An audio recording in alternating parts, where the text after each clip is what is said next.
मैं ये कहानी किसी को डराने के लिए नहीं सुना रहा। मैं बस ये बताना चाहता हूँ कि जो कुछ मैंने देखा वो मेरे साथ सच में हुआ था।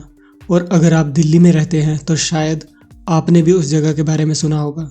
मालवीय नगर का मकान नंबर D36। रमेश शर्मा 34 साल का सेल्स एग्जीक्यूटिव हाल ही में गुड़गांव से दिल्ली शिफ्ट हुआ था। उसकी सैलरी अच्छी थी, लेकिन वो कम किराए वाला कमरा ढूंढ रहा था। एक दिन OLX पर उसे एक ऐड मिला, 1 BHK for rent, D36, Malviya Nagar, सस्ता किराया, बिना ब्रोकरेज। रमेश को लगा ये डील बहुत बढ़िया है। जब वो घर देखने गया, मकान पुराना था लेकिन साफ सुथरा। मालिक एक बुजुर्ग औरत थी, श्रीमती वर्मा। उन्होंने मुस्कुराते हुए कहा, बेटा बस रात को पूजा वाले कमरे में मत जाना, वहाँ बहुत धूल है। रमेश ने हंसकर सर हिला दिया, अरे आंटी, मैं तो रात को सीधा सो जाता हूँ। और उसी शाम उसने वहाँ शिफ्ट कर लिया। पहली रात सब नॉर्मल था, बस रात के करीब 2:30 बजे बाथरूम से पानी टपकने की आवाज़ आई। वो उठा, देखा नल बंद था, लेकिन फिर भी टप टप टप।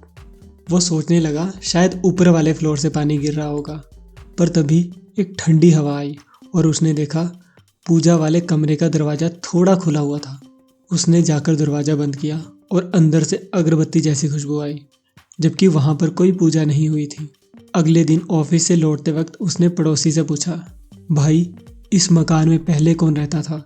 वो आदमी थोड़ा हिचकिचाया, भाई वो क्या है ना, इस मकान में पहले एक फैमिली रहती थी, पति पत्नी और उनकी बेटी।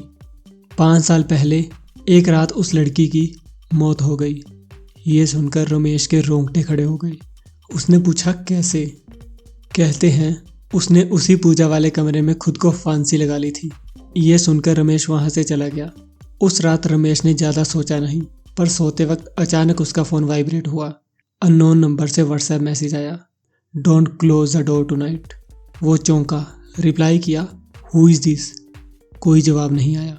एक वॉइस नोट आया जिसमें धीमे स्वर में एक लड़की की आवाज़ थी, मैं अकेली हूँ। रात को 3 बजे बिजली चली गई। पूरा घर अंधेरे में डूबा हुआ था। रमेश ने मोबाइल की फ्लैश लाइट ऑन की और देखा दरवाजे के पास कोई खड़ा है। लंबे बाल, सफ़ेद सूती कपड़े और पैर ज़मीन को छू भी नहीं रहे थे। वो उसे घूर रही थी। चेहरे पर कोई भाव नहीं, बस खाली गहरी आंखें।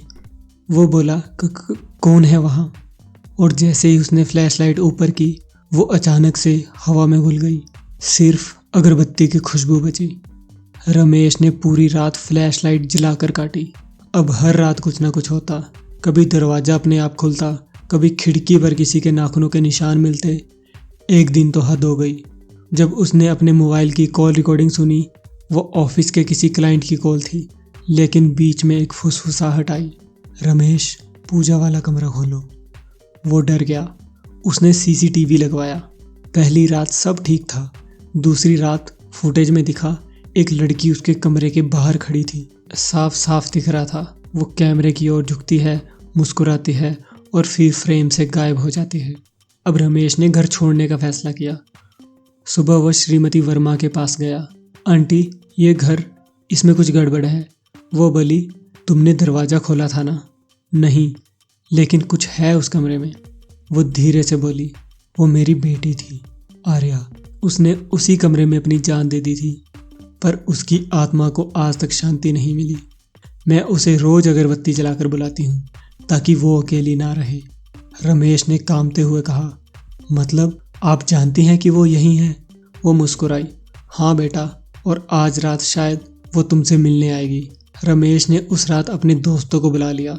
4 लोग, कैमरे, मोबाइल, टॉर्च, सबने ठान लिया कि सच्चाई सामने लानी है।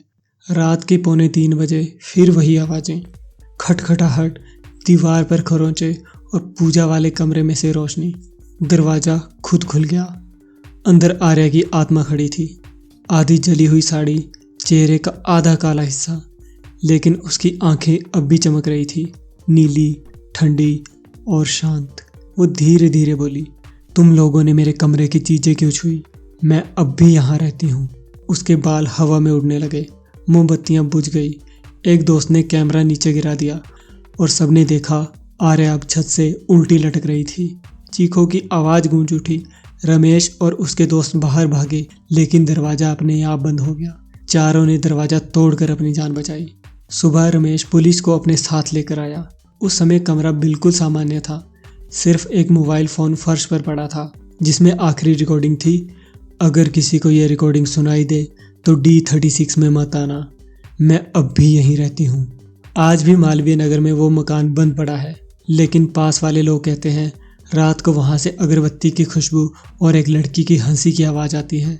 दोस्तों, अगर आपको कभी कोई मकान सस्ता मिले तो पहले ये जरूर पूछ लेना कि वो सस्ता क्यों है। फिर मिलेंगे किसी नई इंटरेस्टिंग कहानी के साथ।